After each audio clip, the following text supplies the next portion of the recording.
Our first stop is upstate New York, New Hartford, where Pat and Carolyn Buckley built their home more than 20 years ago.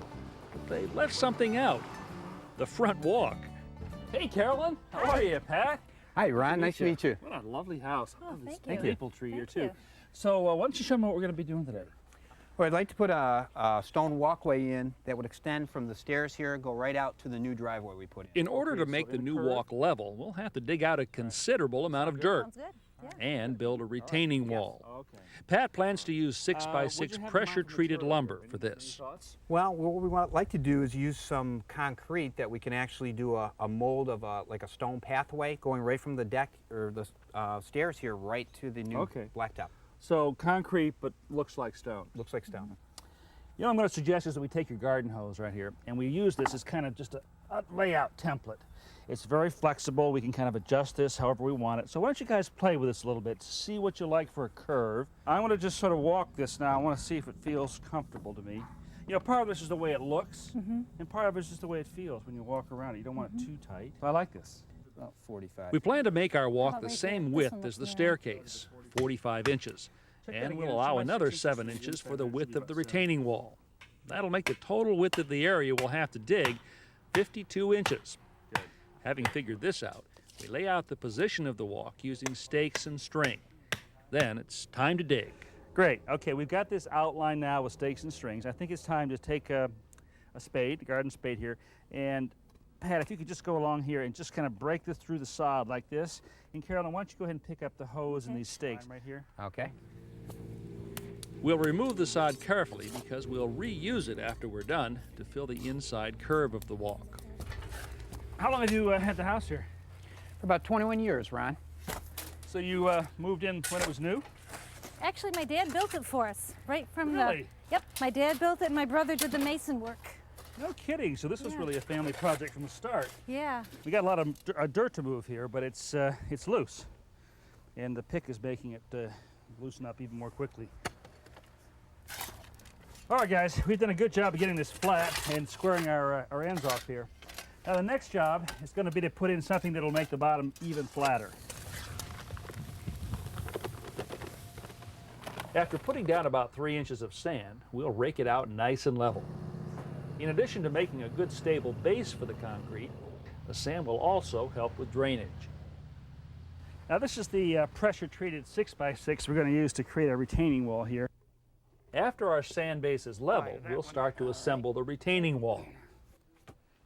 Because pressure-treated lumber is so dense, we'll need to drill pilot holes in order to drive the spikes that we're using to secure the wall together.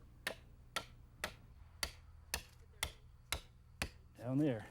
Okay, just shove it down to me. Good.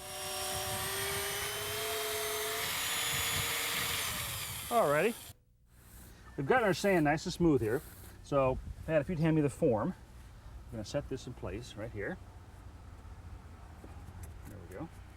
All right, now, we're going to build a slight slope into the walk, away from the retaining wall. That's good. This will allow water to run off the walk towards the driveway, preventing puddles from forming. Good. Okay, let's mix up some concrete. Now we're going to use a fiber reinforced concrete today. That'll make everything a lot stronger. So you've cut this open on the bottom, Pat. Why don't you go ahead and dump that in there. You had asked if we could make these a color, right? Something that maybe would go with your steps up there. So this is a cement color right here.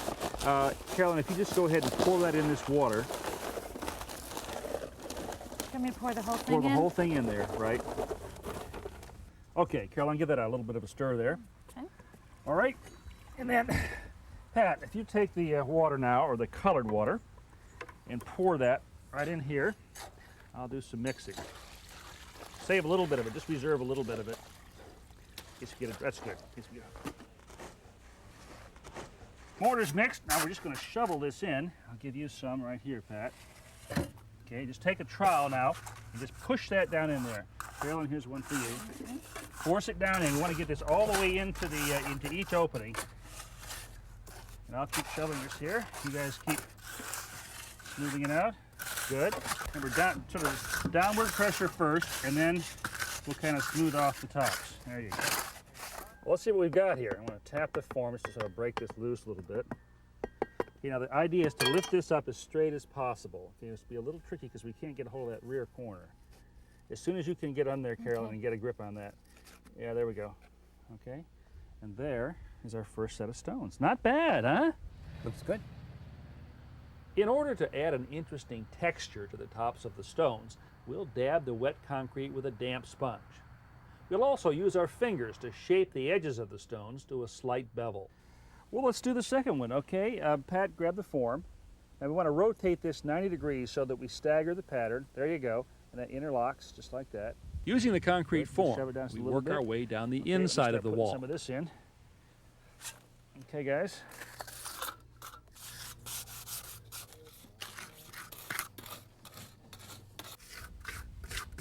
There are a couple of ways to deal with curves or turns in the walk like we have right here.